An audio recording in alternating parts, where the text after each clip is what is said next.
The late October wind bit through my jacket as I balanced the arrangement of crimson roses against my hip, one gloved hand steadying the crystal vase, while the other fumbled with the building's heavy brass door.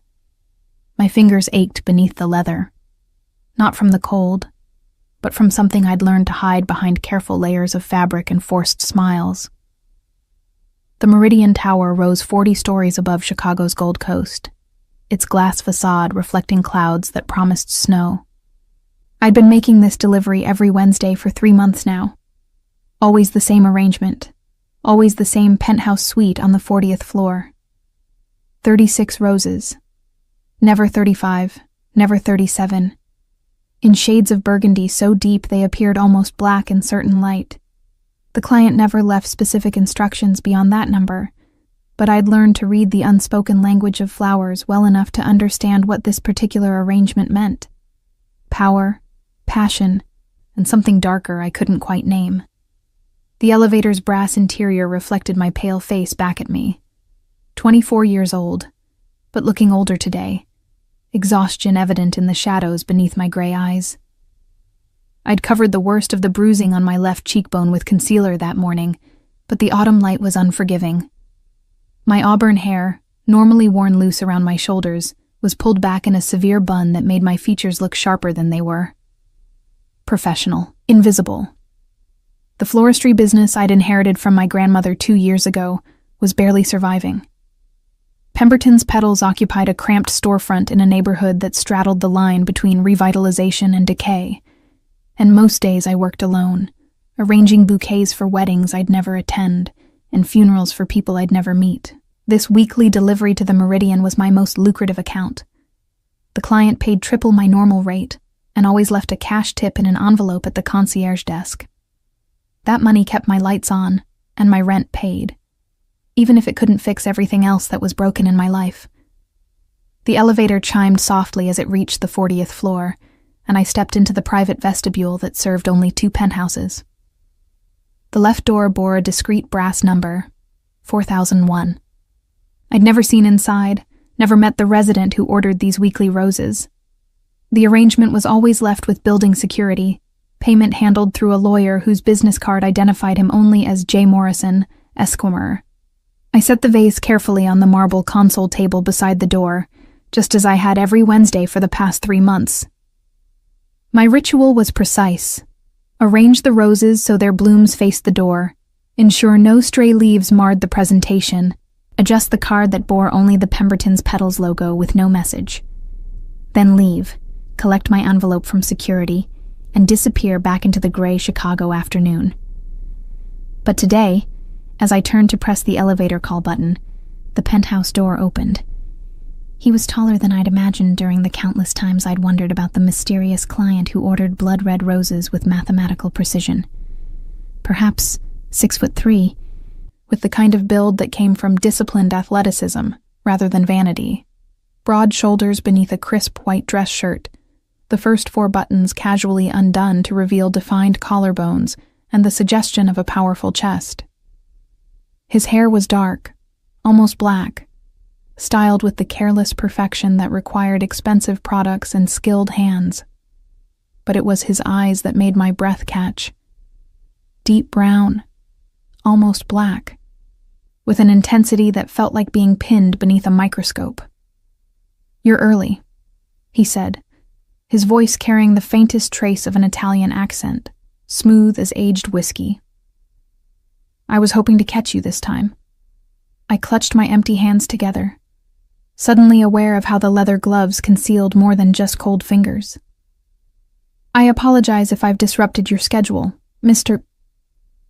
I paused, realizing I'd never actually learned his name. "Ravello," he supplied, leaning one shoulder against the doorframe with calculated casualness. "Dante Ravello. But please, just Dante." His gaze moved from my face to the roses, then back again. "You've been delivering these for months. I've seen you on the security cameras." Heat crept up my neck despite the vestibule's chill. The idea of being watched, even unknowingly, made my skin prickle with discomfort. "I hope the arrangements have been satisfactory," more than satisfactory. He straightened, and I noticed how his movement was fluid, controlled, like a dancer, or perhaps something more dangerous. The precision is remarkable.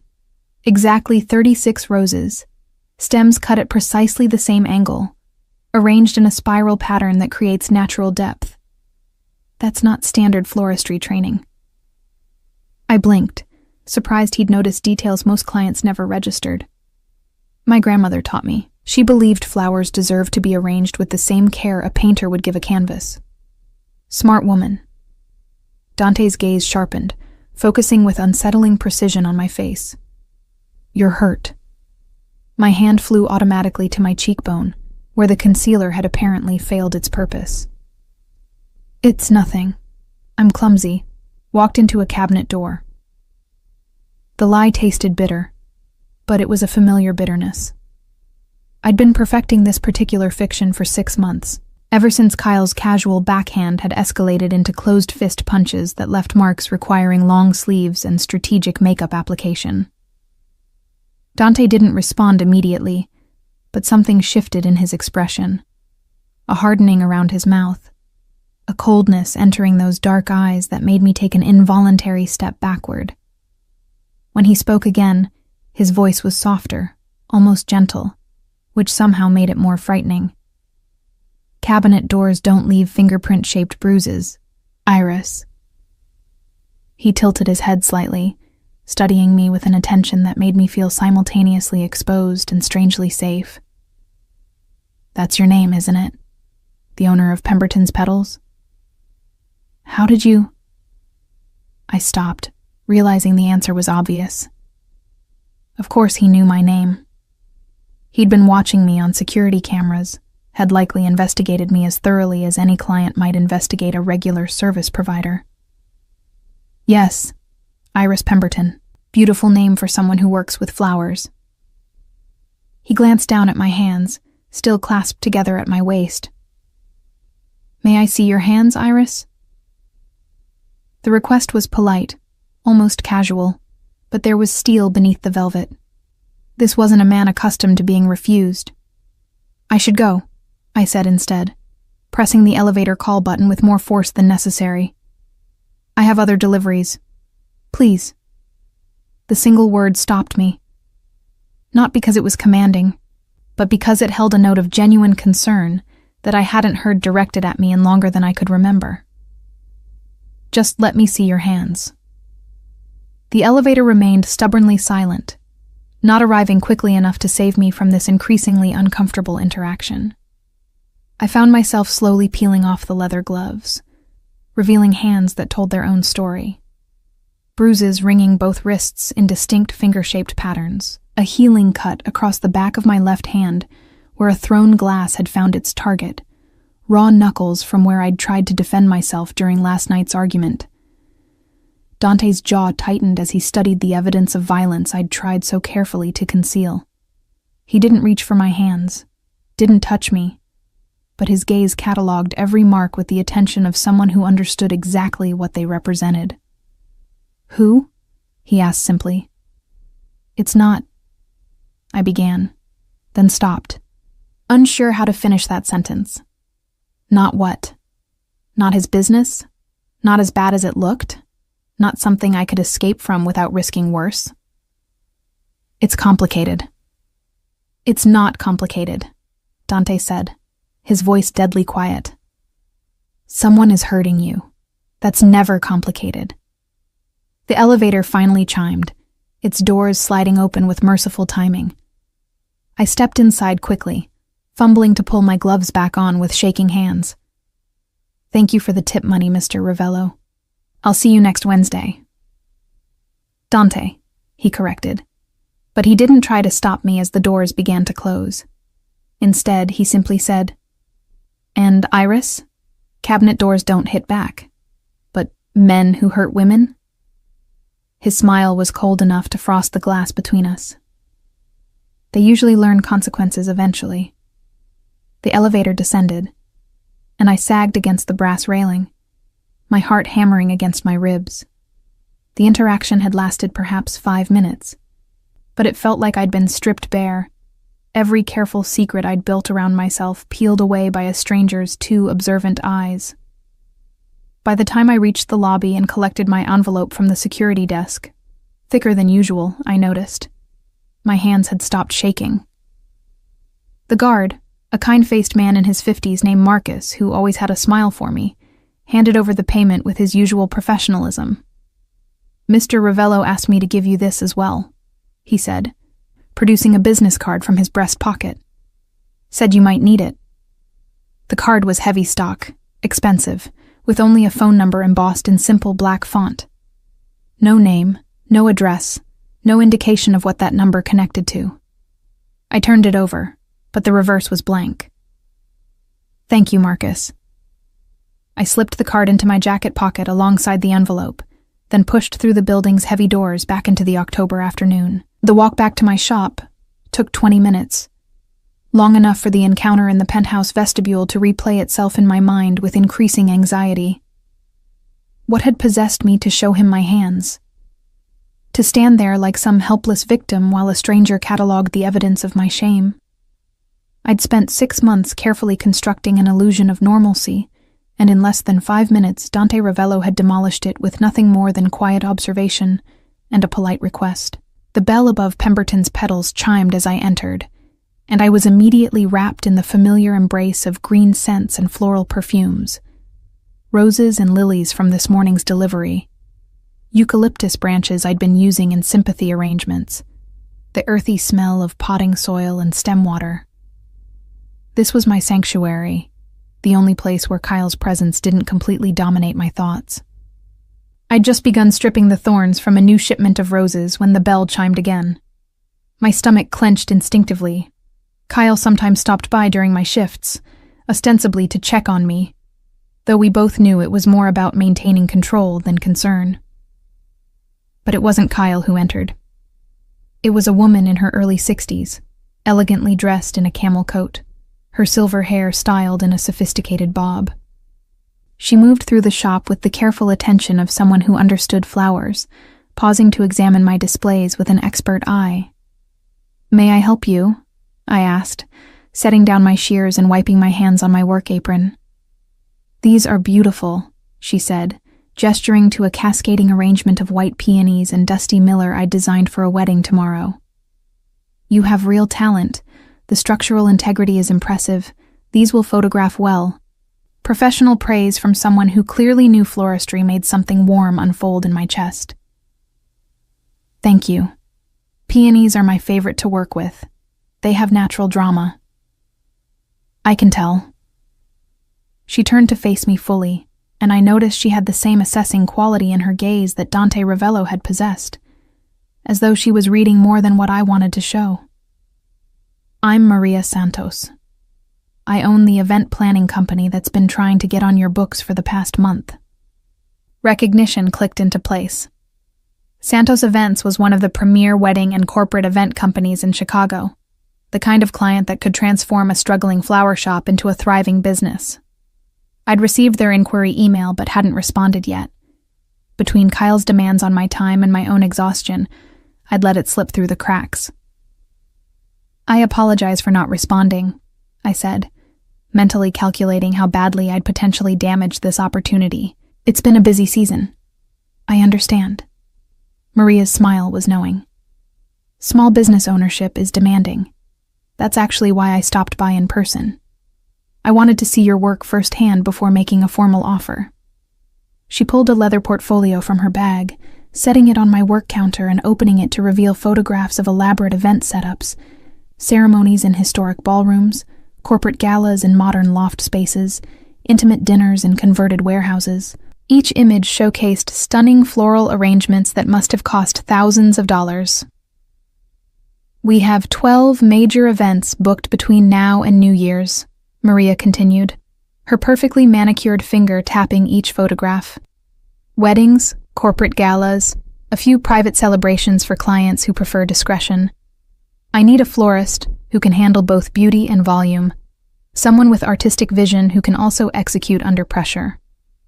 "That's a significant undertaking," I said carefully, my mind already racing through logistics. ordering flowers in bulk, hiring temporary help, managing the timing and transportation. I'd need to see the specific requirements. $50,000, Maria interrupted. That's the total contract value, 20% upfront, remainder on completion.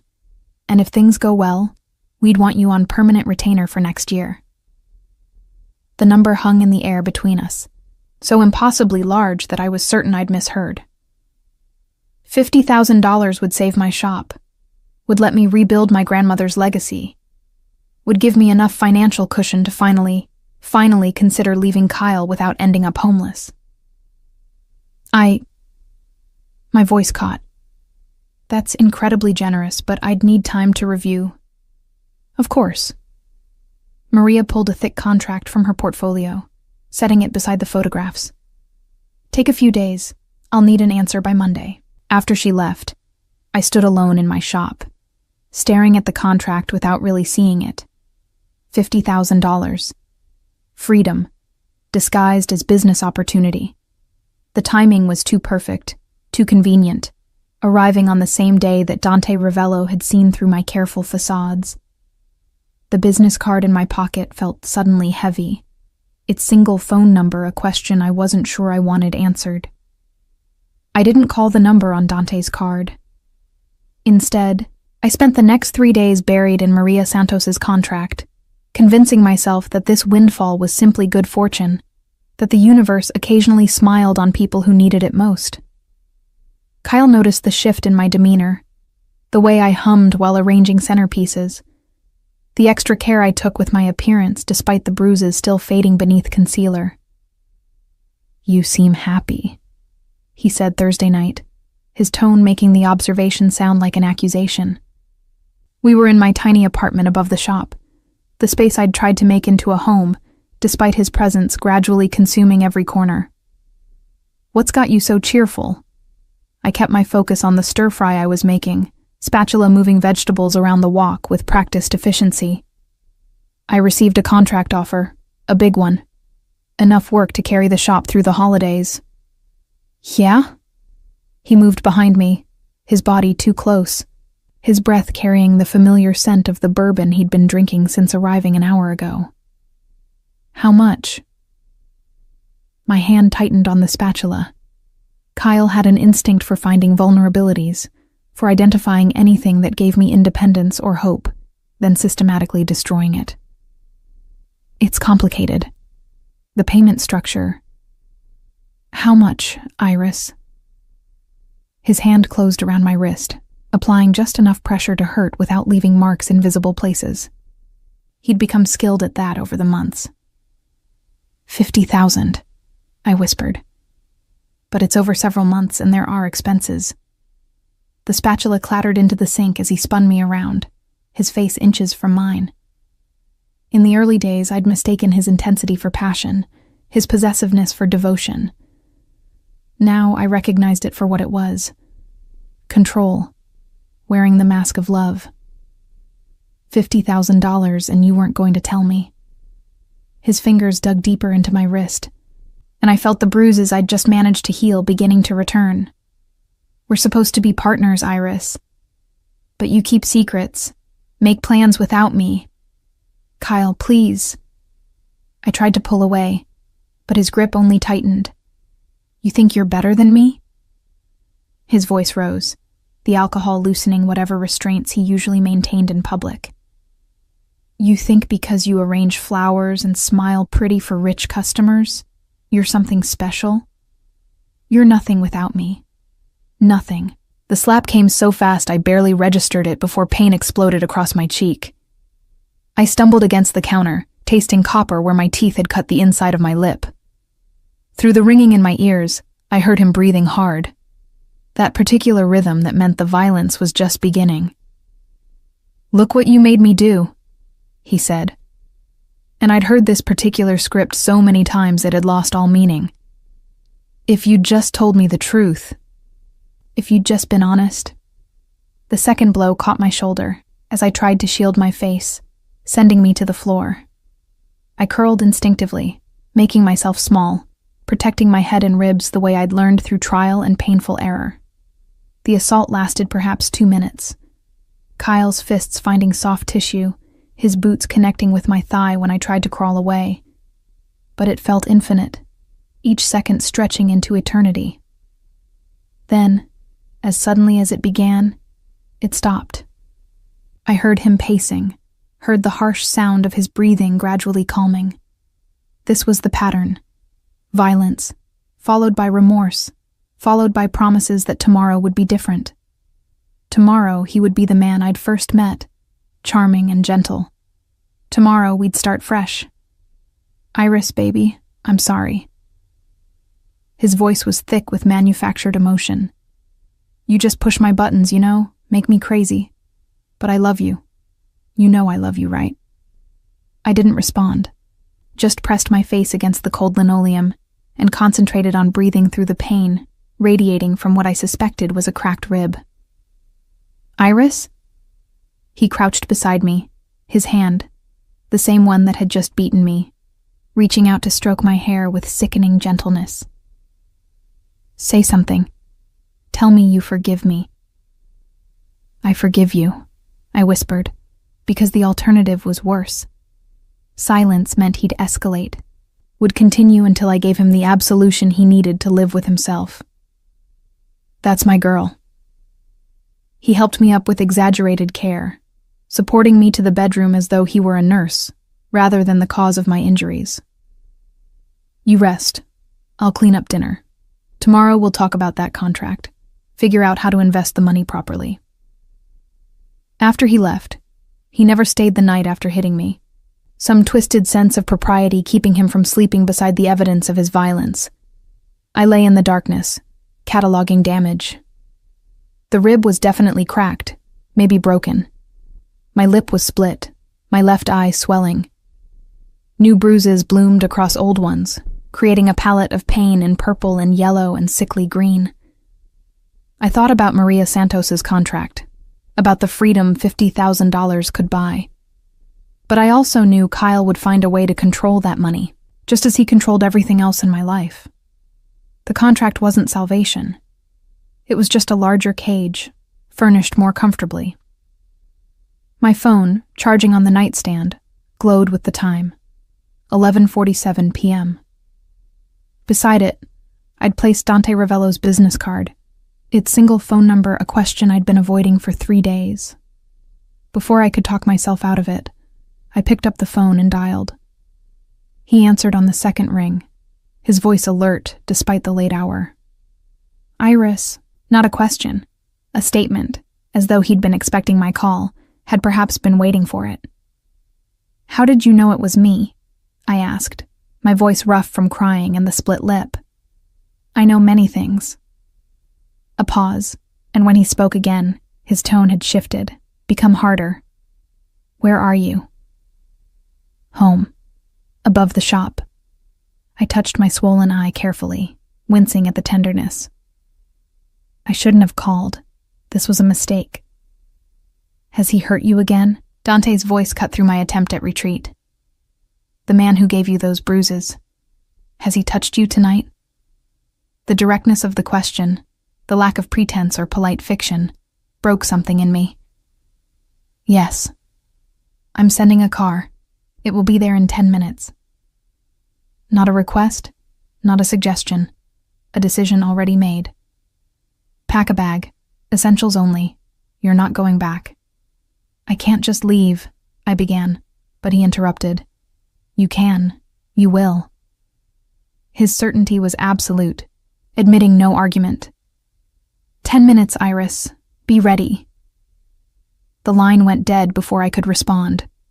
I stared at my phone, mind racing through 1,000 objections. I couldn't abandon my shop, my apartment, the life I'd built no matter how damaged it had become. Kyle would find me, would make me regret this attempted escape. I didn't know Dante Ravello, had no reason to trust a stranger who ordered blood-red roses with mathematical precision, but I also couldn't survive another night like tonight. Couldn't endure another cycle of violence and false remorse. And something in Dante's voice, that absolute certainty, that promise of protection, made me want to believe that escape was possible. I pulled a duffel bag from my closet and began packing with shaking hands. Clothes, toiletries, my grandmother's jewelry box with its collection of costume pieces that held more sentimental than monetary value, my laptop, my phone charger, the photograph of my parents taken before the car accident that had orphaned me at 16. 9 minutes after Dante's call, a black Mercedes pulled up outside my shop.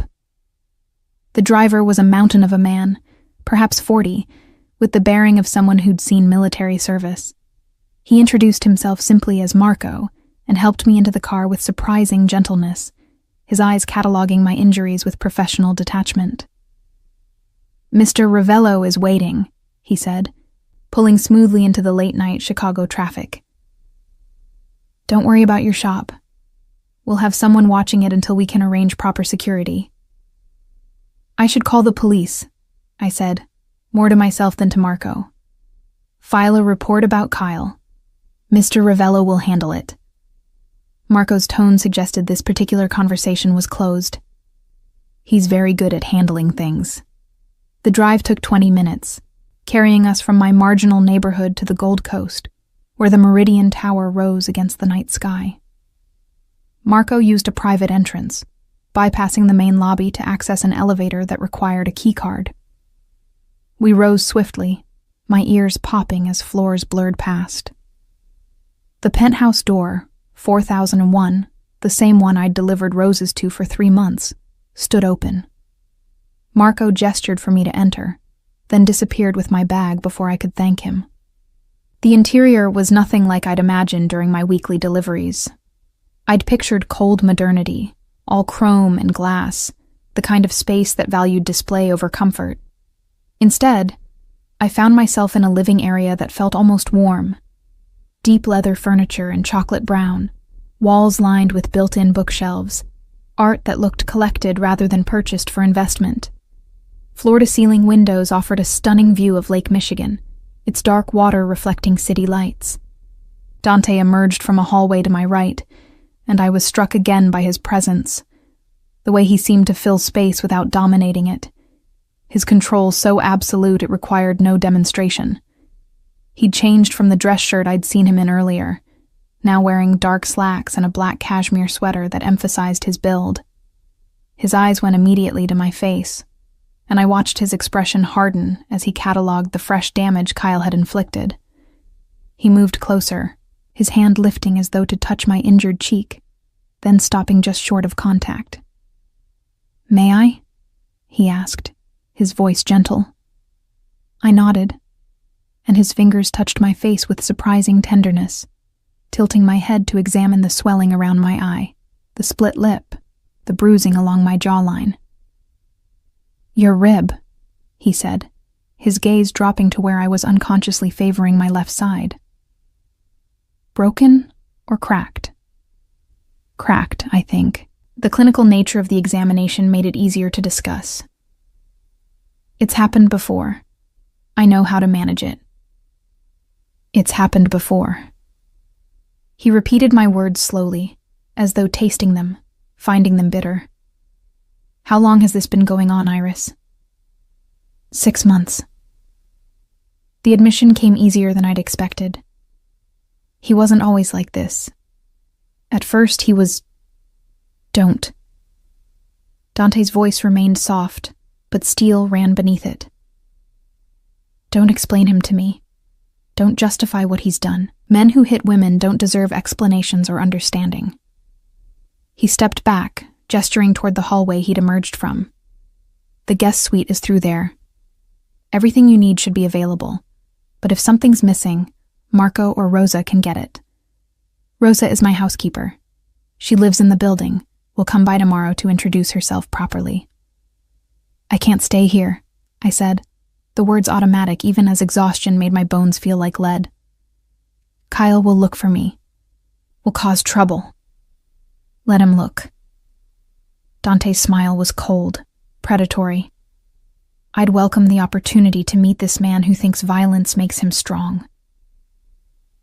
The promise of retribution in his voice should have frightened me. Instead, I felt something dangerous unfurl in my chest. "Hope."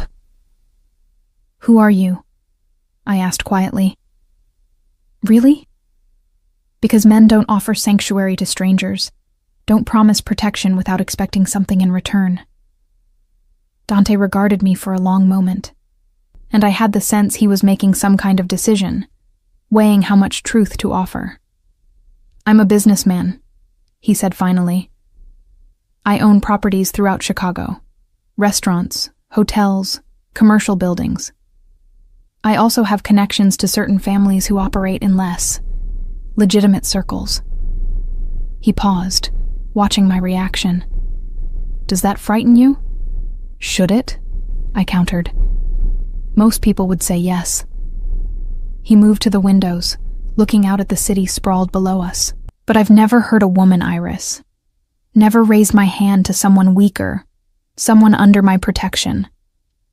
The violence I've been part of, and I won't lie, there has been violence.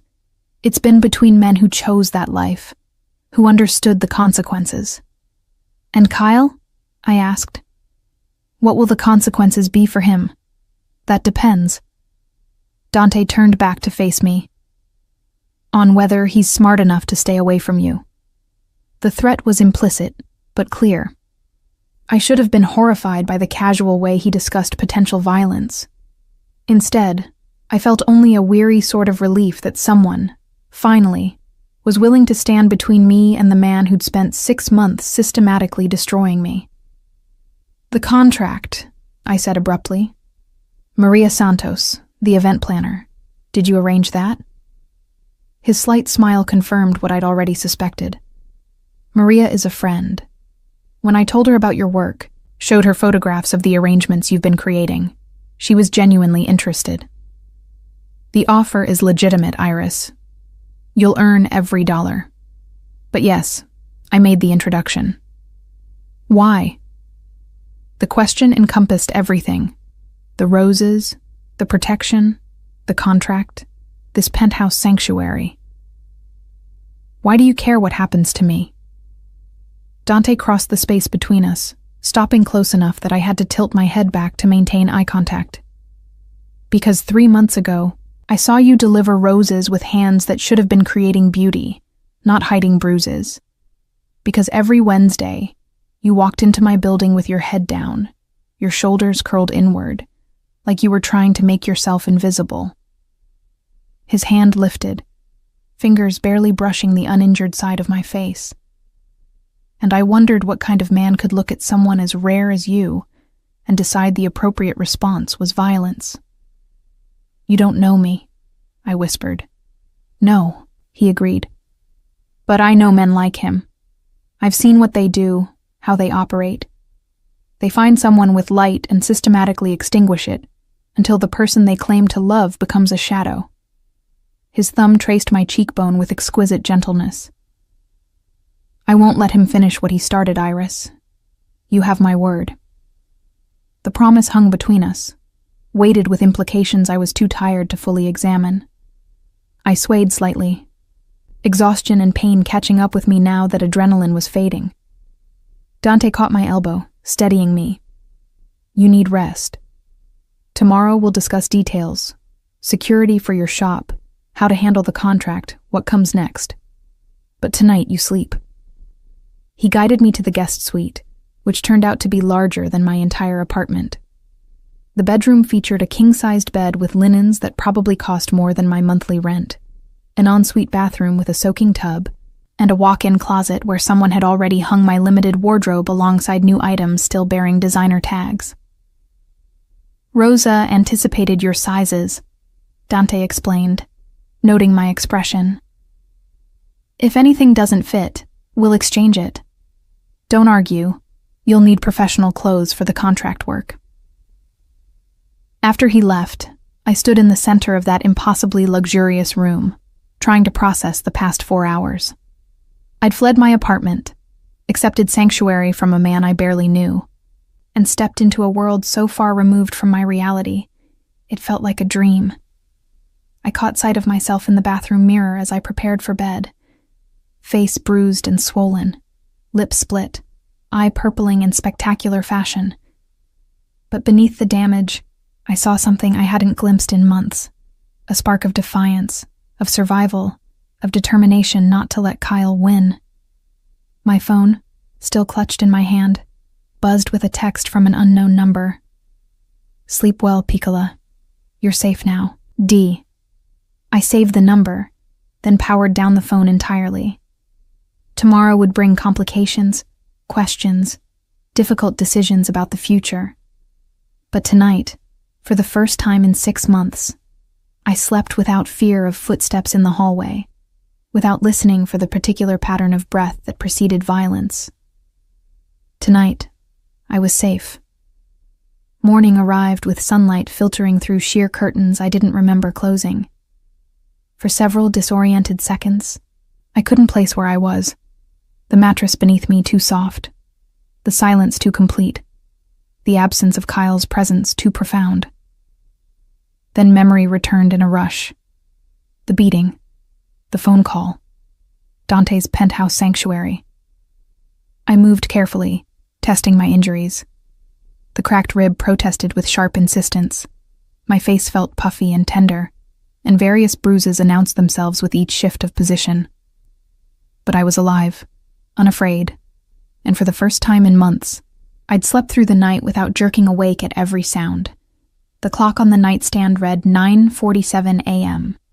I never slept past 6, couldn't afford to when the shop required opening by 7.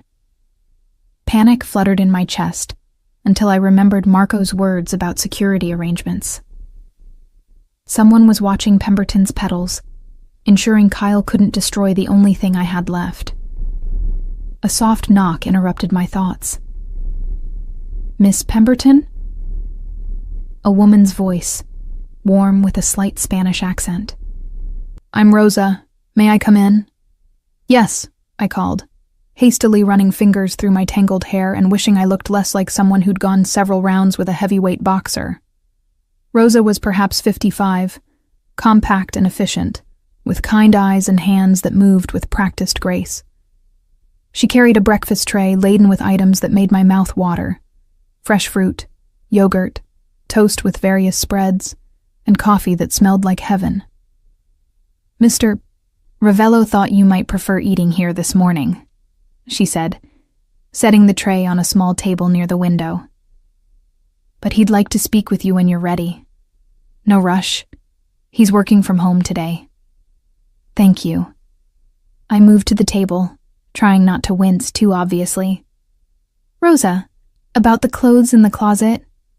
"They're yours," she said firmly. "Mr. Ravello was very specific about quality and fit. He has an excellent eye for such things." The idea of Dante Ravello selecting women's clothing for me should have felt invasive. Instead, it suggested an attention to detail that was oddly comforting, as though he'd truly seen me, rather than merely glanced in my direction. After Rosa left, I ate slowly, savoring food I hadn't cooked myself, coffee I hadn't made with trembling hands while calculating whether Kyle's mood would permit me to drink it in peace. The simple act of breakfast without fear felt revolutionary. I showered carefully, mindful of my injuries, then examined the closet's offerings. Rosa or Dante had provided everything: casual clothes in soft fabrics that wouldn't irritate bruised skin, professional outfits suitable for client meetings, even undergarments in precisely my size. I selected dark jeans and a cream cashmere sweater, items that felt impossibly luxurious against my skin. The bathroom vanity held high-end cosmetics, including concealer in the exact shade that might cover my bruising.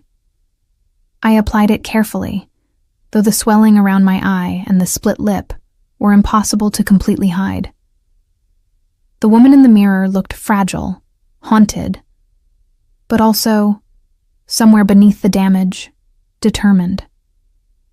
I found Dante in what appeared to be his home office, a space that combined professional necessity with personal comfort.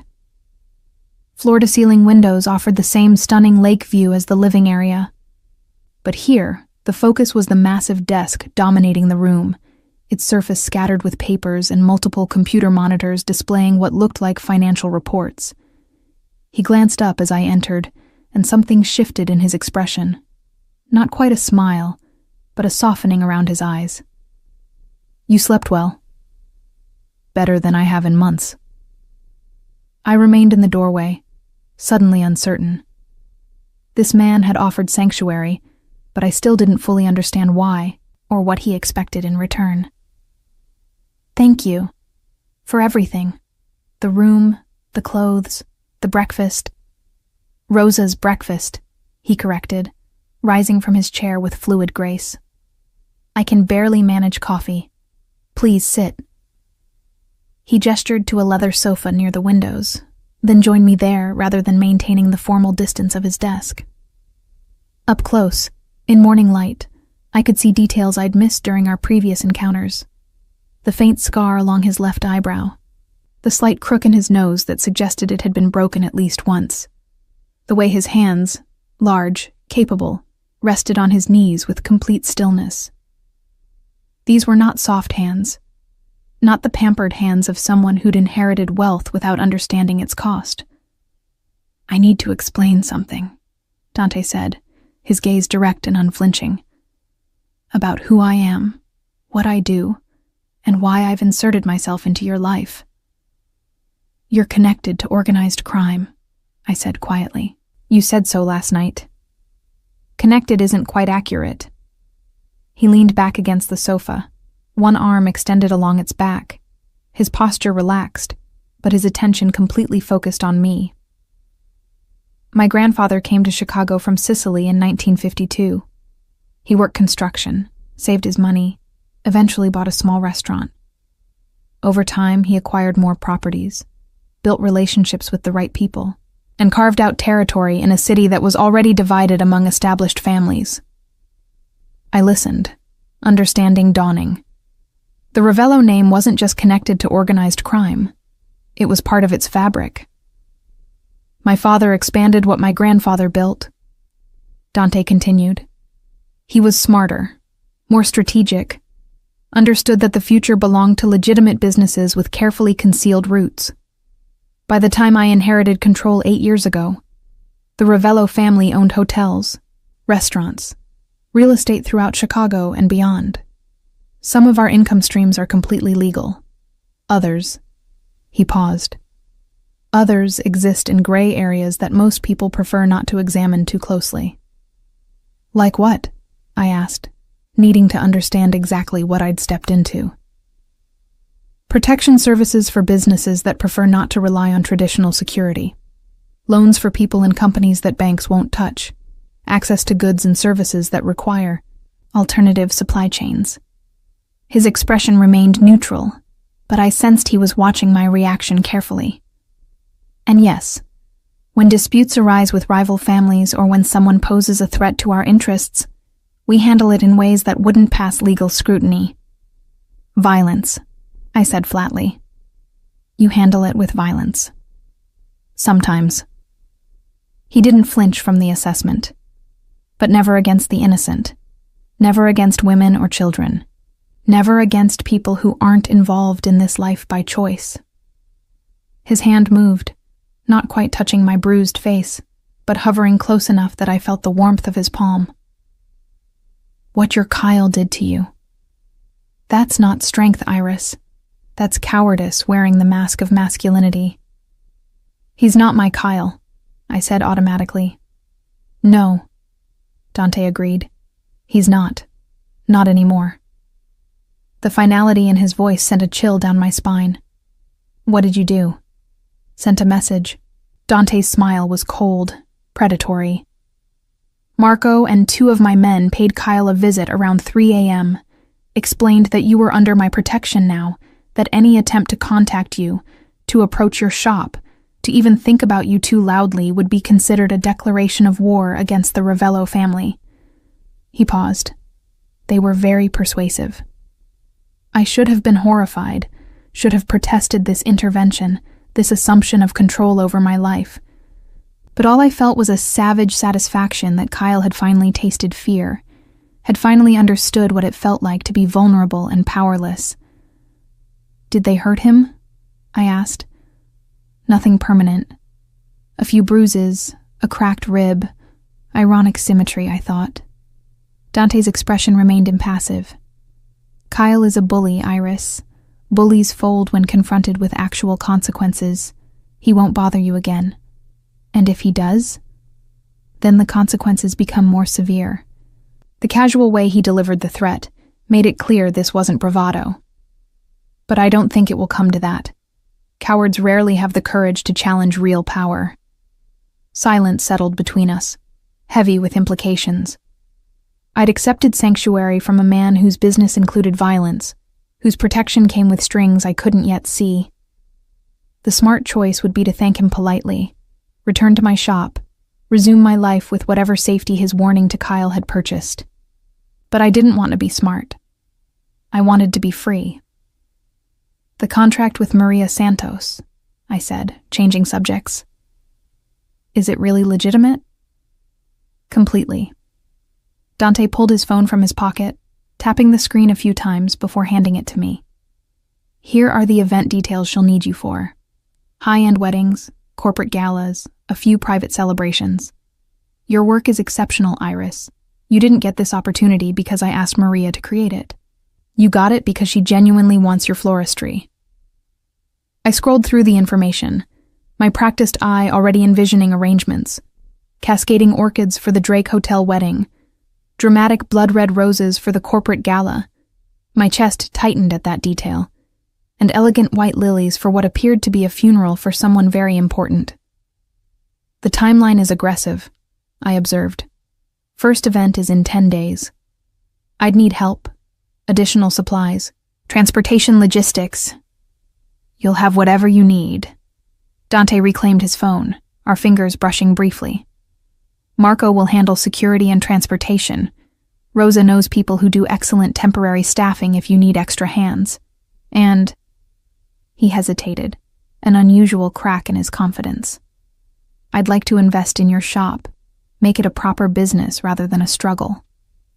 Why? The question I'd asked last night, still unanswered in any way that made sense. Dante stood, moving to the windows, his silhouette dark against the morning light. When he spoke, his voice was quieter, more vulnerable than I'd heard it. My mother loved flowers, roses specifically. She said they were proof that beauty and danger could coexist in the same form. He touched the glass lightly. She died when I was 17, murdered by a rival family who wanted to send my father a message. They left her body surrounded by roses, their twisted idea of poetry. My throat tightened with unexpected sympathy. I'm sorry. It was a long time ago. But the tension in his shoulders suggested otherwise. After she died, I couldn't look at roses for years. The sight of them brought back the image of her, lying there, surrounded by red blooms. It wasn't until I saw your arrangements, the precision, the artistry, the clear love you put into each one, that I could separate the flower from the memory. He turned back to face me. You reminded me that roses can be beautiful again, that not everything associated with pain has to remain painful forever. The confession hung between us, raw and honest. I understood then that this wasn't about charity or control or even attraction. It was about connection. Two people who'd been damaged by violence finding unexpected recognition in each other. I don't know how to do this, I admitted. How to accept help without feeling like I'm trading one cage for another. Dante crossed back to where I sat, then did something unexpected. He knelt, bringing himself to eye level rather than looming above me. This isn't a cage, Iris. You're free to leave any time. Your shop is yours. I won't touch the business unless you ask me to. The contract with Maria is legitimate employment. In this apartment. He gestured around us. Consider it a temporary safe house until you feel secure enough to resume your normal life. And us? I asked, the question slipping out before I could censor it. What are we in this arrangement? His hand lifted, fingers carefully avoiding my bruises as they traced the uninjured side of my face. What would you like us to be? The touch was so gentle, so different from Kyle's brutal claiming. that I found myself leaning into it despite every self-preservation instinct screaming at me to maintain distance. "I don't know," I whispered. "I'm not even divorced yet. Not that there was anything legal to dissolve. We were never married, just tangled up in each other until I couldn't tell where he ended and I began." "Then we start with friendship," Dante said simply. "You heal, you build your business, you rediscover who you are without fear shaping every decision." His thumb brushed my cheekbone. "And if something more develops, if you want something more, we'll address it then. No pressure, no expectations, just possibility." The offer was so reasonable, so unexpectedly kind from a man whose reputation was built on calculated ruthlessness, that I felt tears gathering. I blinked them back, refusing to cry in front of him. "Okay," I agreed. "Friendship, with possibility." Dante smiled, a genuine expression that transformed his usually guarded features into something almost boyish. "Good. Now let's discuss the contract logistics. You'll need a workspace larger than your current shop. Proper storage for the volume of flowers Maria's events require." We spent the next 2 hours planning, Dante's sharp business mind complementing my creative instincts. He asked intelligent questions about flower varieties, preservation techniques, transportation requirements. I found myself relaxing, the conversation flowing with surprising ease. By the time Rosa appeared with lunch, I'd filled 3 pages with notes and Dante had made several phone calls arranging resources I'd never have been able to access on my own. The intimidating Mafia boss had become simply Dante. Brilliant, focused, occasionally funny in a dry way that caught me off guard. "You should rest this afternoon," he said, as we finished eating. "Your injuries need time to heal properly. Tomorrow, if you're feeling up to it, we'll visit your shop, assess what needs to be done." "I can work today," I protested. "The contract deadlines will still exist tomorrow." His tone brooked no argument. "You've been running on adrenaline and desperation for months, Iris. Take one day to simply breathe." He was right, though admitting it felt like weakness. "What will you do?" "I have meetings this afternoon. Business that can't be postponed." He stood, then paused. "But I'll be home by 7. Perhaps we could have dinner together. Rosa makes excellent pasta, and I'd enjoy the company." The invitation was casual, friendly, exactly what he'd promised. Yet something in the way he looked at me, an intensity beneath the courtesy, suggested that friendship might struggle to contain what was building between us. "I'd like that," I said, and meant it. The following week passed in a blur of controlled chaos that gradually began to feel almost normal. Dante had kept his word about the security. My shop was watched discreetly by men who looked like ordinary customers, but moved with the same calculated efficiency as Marco. Kyle had made no attempt to contact me, his sudden disappearance from my life so complete it felt surreal. I spent my days at Pemberton's Petals, planning arrangements for Maria's contract, while simultaneously managing my regular clientele. The workspace that had felt adequate before now seemed impossibly cramped, every surface covered with sketches and flower samples. Dante had offered to rent me a larger space, but I'd declined, wanting to prove I could manage this opportunity on my own terms. My evenings were spent in Penthouse 4001, sharing meals with Dante, and gradually learning the rhythms of his life. I discovered he read voraciously, history and philosophy mostly, the kind of dense text that suggested a mind constantly searching for patterns and meaning. He worked long hours but never brought visible stress home, maintaining careful separation between his legitimate businesses and whatever darker operations occupied his attention. We'd fallen into an easy companionship, our conversations ranging from the banal, favorite foods, childhood memories, books we'd loved, to the profound. He never pushed for more than I offered, never made me feel obligated beyond my own curiosity. The possibility he'd mentioned hung between us, acknowledged but unexplored. Until Wednesday evening, exactly 1 week after I'd called his number. I was arranging the weekly roses for his penthouse.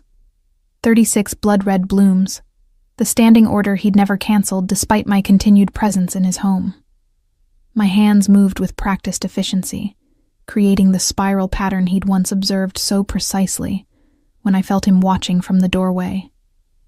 "You still have bruises," he observed quietly. "Though they're fading." I glanced down at my wrists, where the fingerprint-shaped marks had mellowed from purple to greenish yellow. In another week, they'd be gone completely. Physical evidence of Kyle's violence erased even if the psychological scars remained. "They heal," I said simply, tucking the final rose into place. "Everything heals eventually." Dante moved closer, his presence filling the space the way it always did. Substantial but not oppressive, powerful but contained. He wore the same casual elegance I'd grown accustomed to. Dark slacks, white dress shirt with the first 4 buttons undone, revealing the strong column of his throat, sleeves rolled to expose forearms corded with muscle. "I need to tell you something," he said, his tone serious enough that I set down my shears and gave him my full attention. "About why I really approached you. About why I've been ordering these roses for 3 months. My stomach tightened with apprehension. I'd suspected there was more to his interest than aesthetic appreciation, but hearing him confirm it felt like standing at the edge of a precipice. "I noticed you the first day you made a delivery," Dante continued. "You were careful, precise, treated each flower like it mattered. But it was the second week that changed things. You were wearing a short-sleeved shirt. Unusual for you, I learned later, and I saw the bruises on your arms. Defensive marks, the kind people get when they try to shield themselves." He paused, his jaw tightening. "I've seen enough violence to recognize its aftermath, Iris. And I knew, immediately, that someone was hurting you." "So, you ordered roses every week just to see if I'd show up?" I asked, uncertain whether to be flattered or disturbed. "Not just that." He moved to the window, his silhouette dark against the evening sky. "I had you investigated. Learned about your grandmother, about how you'd inherited the shop, about your struggles to keep it running. I learned about Kyle, his temper, his drinking, the noise complaints from your neighbors that never resulted in police intervention because he was charming enough to talk his way out of trouble. The invasion of privacy should have angered me. Instead, I felt oddly validated. Someone had seen my struggle, had cared enough to look beyond the careful facade I'd constructed. "I wanted to intervene sooner," Dante continued, "but I know men like Kyle. If I'd approached you directly, if I'd offered help without you asking for it, he would have escalated. Abusers don't respond well to perceived threats to their control. So I waited, arranged circumstances that might give you options, and hoped you'd eventually reach out." "The contract with Maria," I said, understanding crystallizing. "You weren't just making an introduction. You were creating an escape route." "Yes." He turned back to face me. $50,000 is enough to leave, to start over, to build independence. I thought if you had financial security, you might find the courage to walk away from him." "And when I didn't leave immediately?" I challenged. "When I stayed with Kyle even after signing the contract?" "Then I knew he had you convinced you deserved the abuse, or that you couldn't survive without him, or whatever lies abusers tell to maintain control." Dante's voice hardened. "And I waited for him to make a mistake big enough that you'd finally accept help." The calculated patience in his approach was both impressive and slightly terrifying. "You orchestrated my rescue. I created conditions that made rescue possible," he corrected. "But you made the choice, Iris. You called me. You packed your bag. You walked away. I just made sure you had somewhere safe to walk to." Silence settled between us, heavy with revelations. I should have felt manipulated, angry at his covert interference in my life. But all I felt was gratitude mixed with something more complicated. an attraction I'd been trying to ignore, growing stronger with each shared meal, each easy conversation, each moment of unexpected vulnerability. "What do you want from me?" I asked, the question encompassing everything we'd been dancing around for the past week. Dante crossed the room slowly, stopping close enough that I could smell his cologne, cedar and bergamot, expensive and subtle. "I want you to heal. I want you to build your business into something spectacular. I want you to remember who you were before Kyle spent 6 months trying to destroy you. And then," my voice was barely above a whisper, "and then, if you're willing—" His hand lifted, fingers carefully avoiding any remaining bruises as they traced the line of my jaw. "I want the possibility we discussed. I want to see if what's building between us could become something real." "You barely know me," I protested, even as I leaned into his touch. "I know you're brilliant with flowers, that you inherited your grandmother's gift for seeing beauty in unexpected combinations. I know you're stronger than you believe, that you survived 6 months of systematic abuse and still managed to run a business and maintain your dignity. I know you hum while you work, that you take your coffee with too much cream, that you read mystery novels as escapism and cry during sad movies, even though you try to hide it. The litany of observed details should have felt invasive. Instead, it felt like being truly seen for the first time in years." "I know Kyle tried to make you small," Dante continued, his thumb brushing my lower lip with exquisite gentleness. "And I want to give you space to be enormous." The kiss, when it came, was nothing like Kyle's brutal claiming. Dante's lips touched mine with a reverence that made my chest ache, his hands cradling my face as though I were something precious and fragile. He tasted of the espresso he'd been drinking, of promises and possibility, of everything I'd been afraid to want. When we finally separated, both breathing harder, his forehead rested against mine. "Too soon?" he asked, his voice rough. "Probably," I admitted. "I'm not even a month out of the worst relationship of my life. I shouldn't be thinking about starting something new. Then we'll slow down." He stepped back, though I could see the effort it cost him. "Take whatever time you need. The possibility isn't going anywhere." But that was the problem. I didn't want to slow down. For the first time since Kyle had hit me that first night, transforming charming boyfriend into violent controller, I felt alive again. Dante's careful attention, his protection, his obvious desire tempered by remarkable restraint, had awakened parts of myself I'd thought permanently damaged. "I need to understand something," I said, catching his hand before he could retreat completely.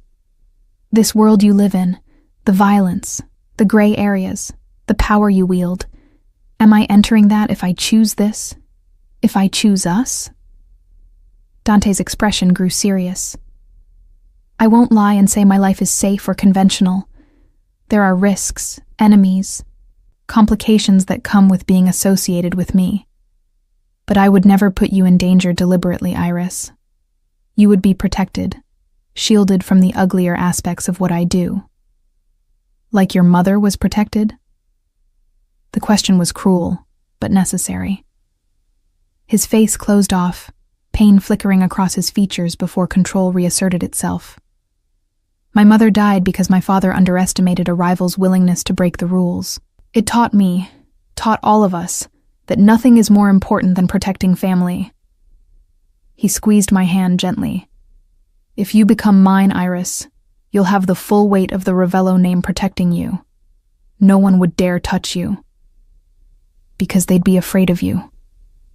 "Yes." He didn't flinch from the truth. "Fear is a powerful motivator, and I've spent years ensuring that anyone who might threaten what's mine understands the consequences would be severe." The possessiveness in his words should have reminded me of Kyle's controlling behavior, but where Kyle's obsession had felt suffocating, Dante's intensity felt like shelter, a promise of safety rather than a threat of confinement. "I'm not ready yet," I said finally. "To be yours, to be anyone's. I need time to remember how to be just Iris, without someone else's identity wrapped around mine. I understand. And remarkably, he seemed to. Take your time. The penthouse is yours as long as you need it. The contract with Maria is independent of anything between us. And my protection doesn't come with an expiration date or conditions attached. Why? The question I kept asking, still not fully satisfied with his answers. Why do all this for someone you barely know? Dante smiled, a genuine expression that transformed his usually guarded features. Because the first time I saw you, you were handling roses with the same care most people reserve for children. Because you've survived horrors and still create beauty.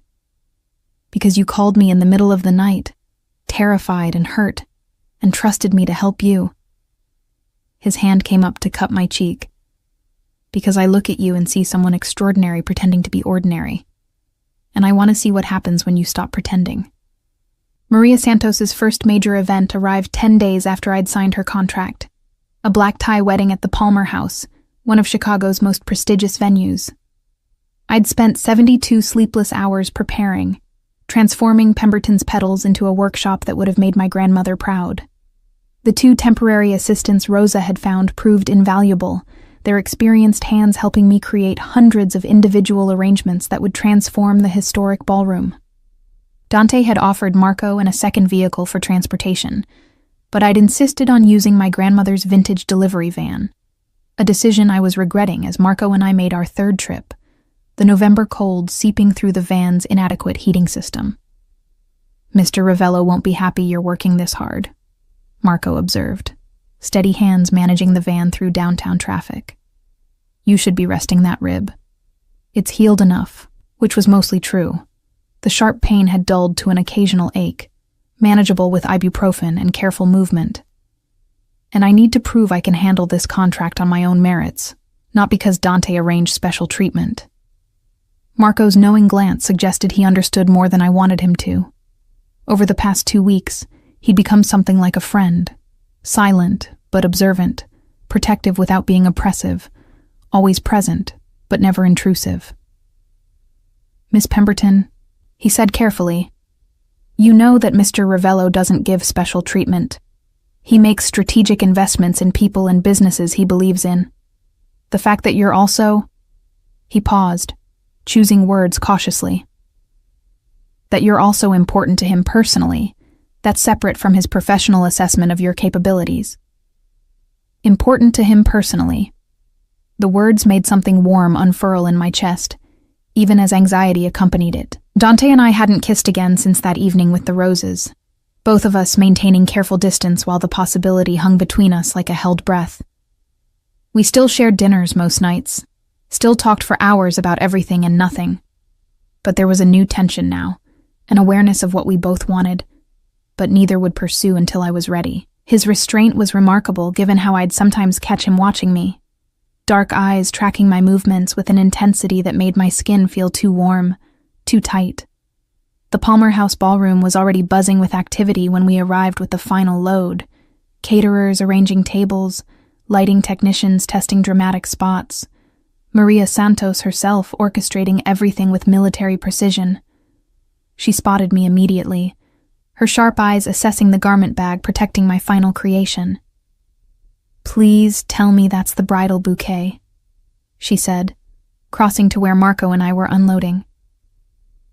I've been describing it to the bride for a week based on your sketches, and she's been vibrating with anticipation. I smiled, carefully extracting the bouquet from its protective cocoon. I'd spent 6 hours on this single arrangement, combining white peonies with trailing jasmine and subtle touches of dusty miller, creating something that looked effortlessly elegant while requiring extraordinary technical precision. Maria's breath caught. Iris, this is stunning. Even better than your mock-up. She touched one peony petal with reverent fingers.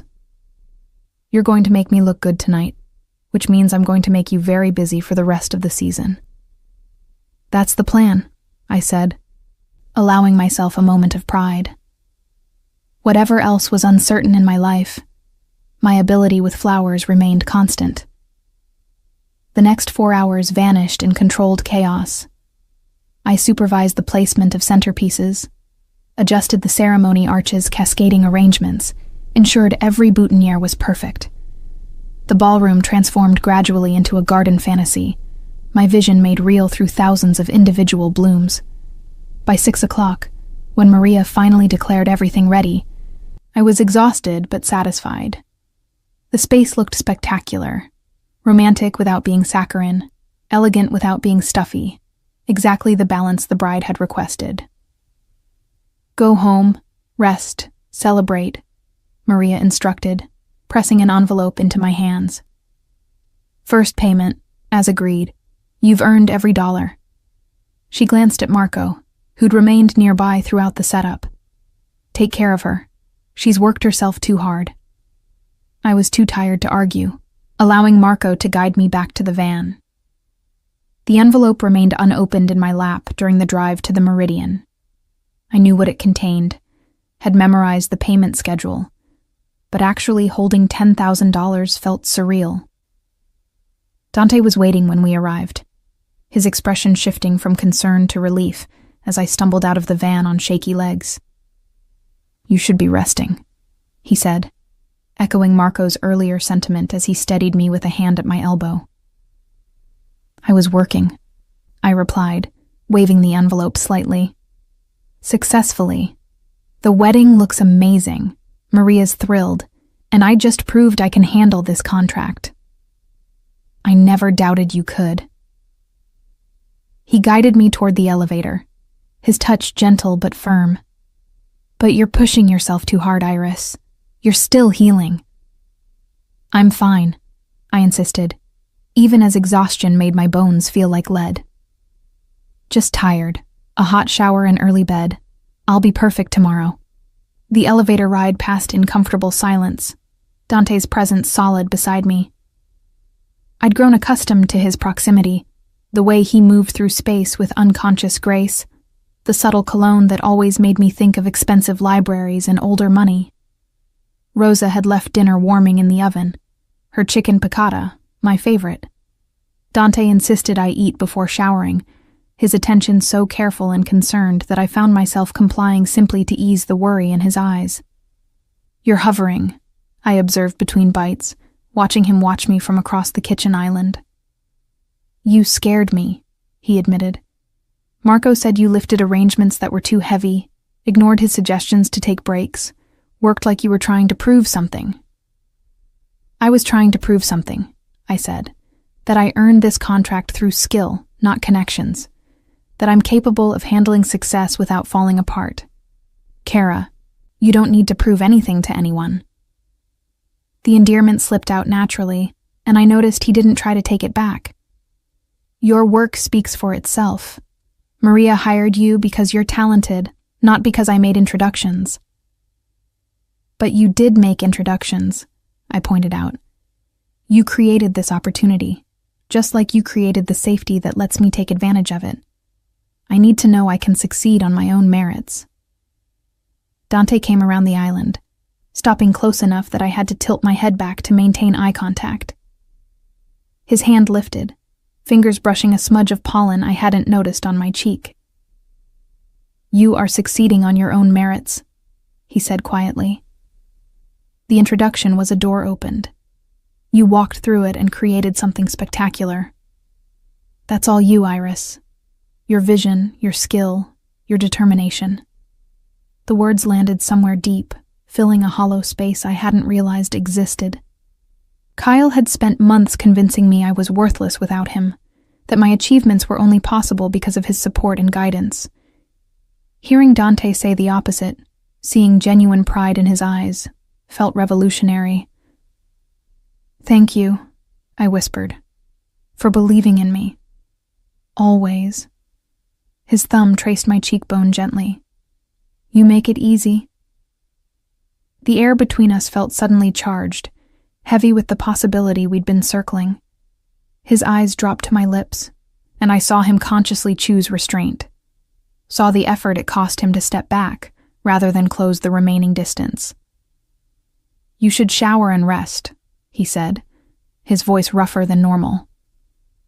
Tomorrow we'll celebrate your success properly. I nodded, suddenly unable to form words, and retreated to my guest suite with legs that felt unsteady for reasons that had nothing to do with exhaustion. The hot shower helped, washing away the day's physical strain, if not the emotional turbulence. I thought about Dante while water cascaded over sore muscles. His careful attention, his genuine support, the way he looked at me like I was something precious and powerful simultaneously.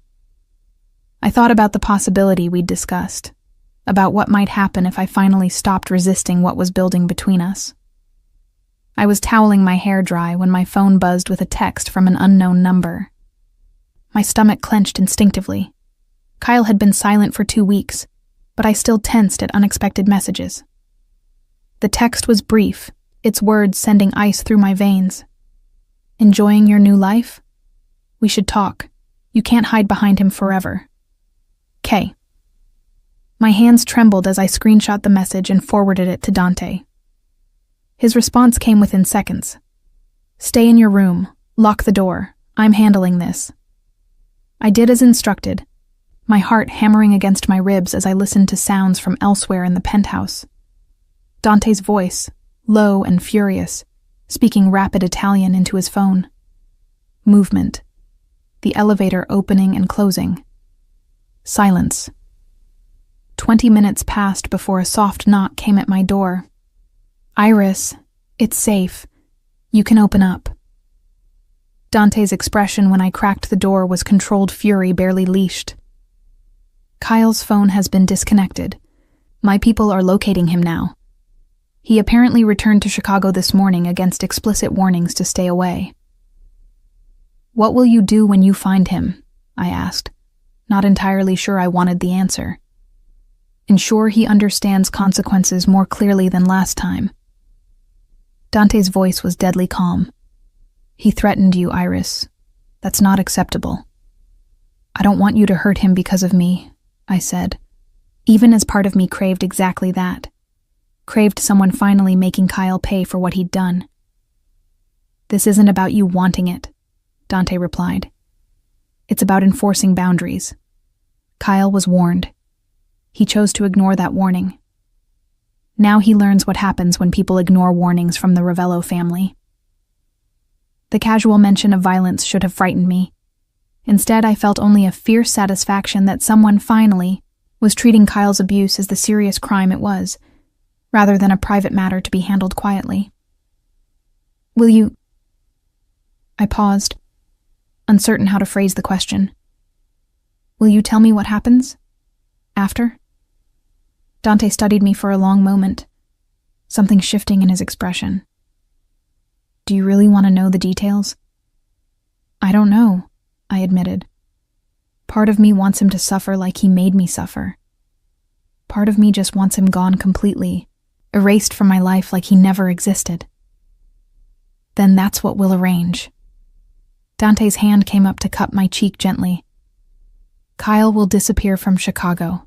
He'll find it impossible to work here, to live here, to exist anywhere near you, and you'll never have to think about him again. How? I asked. How can you make someone just disappear like that?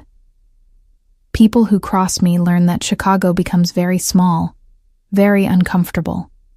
His smile was cold. Jobs evaporate. Leases get mysteriously terminated. Businesses stop doing business with them. Eventually, they realize their only option is to start over somewhere else, somewhere my influence doesn't reach. That's terrifying, I said honestly. Yes, he agreed. It is. But it's also effective. And it doesn't require violence beyond the initial message. His thumb stroked my cheekbone. I told you I'd protect you, Iris. This is what that looks like. I leaned into his touch, craving the comfort and security his presence provided. I'm sorry I'm bringing danger into your life. You're not bringing danger. You're bringing light. He drew me closer, until I was pressed against his chest, his arms wrapping around me with exquisite care. Kyle is a minor problem, easily solved.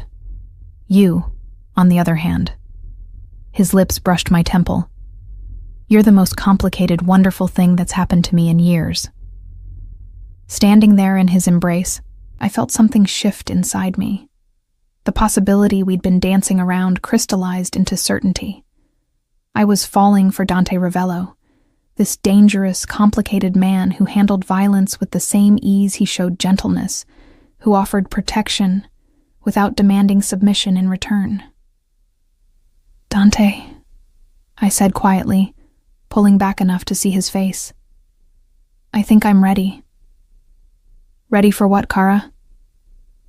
For the possibility to become something real. His eyes darkened with an intensity that made my breath catch. Are you certain? Because once we cross this line, Iris, I won't want to go back. You'll be mine, and I protect what's mine with everything I have. I'm certain, I whispered, and realized it was true. Whatever risks came with choosing Dante, they felt infinitely preferable to the half-life I'd been living before I met him. He kissed me then, not gentle like before, but with unleashed passion that had been restrained too long. His hands tangled in my still damp hair, his body pressed against mine with deliberate intent, his mouth claiming mine with an authority that sent heat spiraling through me. When we finally separated, both breathing hard, his forehead rested against mine. You're sure? He asked one final time. I'm sure, I confirmed. Show me what it means to be yours. Kyle was gone within 48 hours. Not dead, as I'd half feared Dante might arrange, but comprehensively erased from Chicago's landscape. His apartment lease was terminated, his gym membership revoked, his favorite bars suddenly unwelcoming. Every connection that might have anchored him to the city dissolved like morning frost under relentless sun. Dante shared these details over breakfast 3 days after Kyle's threatening text, his tone matter-of-fact as he described the systematic dismantling of a man's entire life. He's currently in Indianapolis, Dante said, scrolling through his phone with casual efficiency. Found work as a warehouse loader, significant step down from his previous position. He won't be bothering you again. I should have felt guilt, or at least discomfort at the ruthless efficiency with which Dante had handled the situation. Instead, I felt only relief so profound it bordered on euphoria. Thank you, I said simply. The past 3 days had transformed our careful friendship into something far more substantial. We'd made love that first night with a passion that surprised both of us, Dante's calculated control dissolving into raw need, my careful self-protection crumbling under his touch. In the morning, I'd woken in his bed rather than the guest suite, his arm wrapped possessively around my waist, his breath warm against my shoulder. Nothing was spoken, but everything changed. Maria's wedding had been spectacularly successful, resulting in 3 immediate bookings from impressed guests. My calendar filled rapidly with consultations, my tiny shop suddenly inadequate for the volume of work I was managing. Dante had offered repeatedly to expand my space, but I'd continued refusing, needing to prove I could manage success independently. Until the morning Rosa knocked on my door with concerning news. Miss Pemberton, there's a situation at your shop, she said, her usually composed features tight with worry. Someone broke in last night. The police are there now. The damage was extensive but surgical. Whoever had vandalized Pemberton's petals had known exactly what they were destroying. Expensive flowers trampled and scattered, refrigeration units unplugged, my grandmother's antique vases shattered against walls. But nothing was stolen, which meant this wasn't robbery. It was a message. Kyle? I asked Dante, who'd insisted on accompanying me to assess the damage. No. His expression was grim as he studied the destruction with professional assessment. This is too sophisticated for Kyle's temper. Someone who knows what they're doing sent you a message. What message? My voice cracked slightly as I surveyed the ruins of my grandmother's legacy. What could I have possibly done to deserve this? Dante's jaw tightened. You're with me now. That makes you a target for people who want to hurt me. He pulled out his phone, making a call in rapid Italian before turning back to me. I'm sorry, Kara. I should have anticipated this. Should have provided better security. This isn't your fault, I interrupted, even as fear clawed at my throat. You can't control what other people do. I can control who has access to hurt what's mine. The possessive edge in his voice should have bothered me. Instead, it felt like safety. This shop isn't secure, Iris. Neither is the apartment above it. You need to accept my help now, not as charity, but as necessity. Looking at the destruction surrounding us, I finally surrendered my stubborn independence. What do you suggest? What Dante suggested turned out to be comprehensive transformation. Within a week, Pemberton's Petals had been relocated to a beautiful storefront in River North, still my business, but now operating from a space with proper security, climate-controlled storage, and room to expand. The new location was twice the size of my original shop, with modern equipment and a small office where I could manage the growing administrative demands. The lease is in your name, Dante had insisted when I'd protested the generous terms. I own the building, but you're a legitimate tenant paying market rate. At my skeptical look, he'd amended, reasonable rate, adjusted for your status as my partner. Partner. The word carried multiple meanings now, professional and personal inextricably intertwined. The old shop above which I'd lived was cleaned, repaired, and converted into storage space. Still mine, but no longer my primary workspace or residence. Because I'd officially, permanently moved into Dante's penthouse, the guest suite abandoned in favor of sharing his space, his bed, his life. Rosa had celebrated this development with barely concealed satisfaction. Finally, she'd said, helping me move my remaining belongings. Mr. Ravello has been different since you arrived. Lighter. More himself. Who was he before? I'd asked, curious about the man I was building a life with. Rosa had considered carefully before answering. Responsible, controlled. Alone by choice, because trusting people in his world is dangerous. She'd smiled then. But you make him want to risk trust again. The weeks that followed blurred together in a haze of work and domesticity. Maria's contract kept me constantly busy, each successful event generating new bookings. Pemberton's Petals evolved from struggling sole proprietorship to thriving business, and I hired 2 full-time employees to help manage the growing demand. Dante's support was constant but never controlling. He offered advice when asked, provided resources when needed, but respected my authority over business decisions. He attended some events where my flowers were featured, his presence commanding attention, his obvious pride in my work making something warm bloom in my chest. Our relationship deepened with surprising ease. We discovered compatible rhythms, both early risers, both preferring quiet evenings to social chaos, both finding comfort in routine. I learned his tells, the way his jaw tightened when business calls brought bad news, how he ran fingers through his hair when frustrated, the rare genuine smile that transformed his features. He learned mine, how I hummed while arranging flowers, my tendency to skip meals when focused on work, my habit of reading mystery novels as escape from stress. 3 months after the shop vandalism, an attack we'd eventually traced to a rival family trying to provoke Dante, he took me to dinner at an exclusive Italian restaurant I'd never have accessed on my own. I have something for you, he said over dessert, producing a small velvet box that made my heart stutter. Inside was a key, old-fashioned brass, attached to a simple leather fob. It's to my estate outside the city, Dante explained, watching my reaction carefully. 20 acres, complete privacy, space for gardens you could design yourself. He paused. I'm not asking you to leave the penthouse. I'm offering you roots, Kara. A place that could be ours rather than mine. I turned the key over in my hands, understanding the significance of the offer. This wasn't just a gift of property. It was Dante offering permanence, commitment, a future together beyond the temporary sanctuary where we'd begun. "I love you," I said, the words emerging with startling ease. I should probably be more cautious, more careful about falling for someone whose world includes violence and danger. But I love you anyway.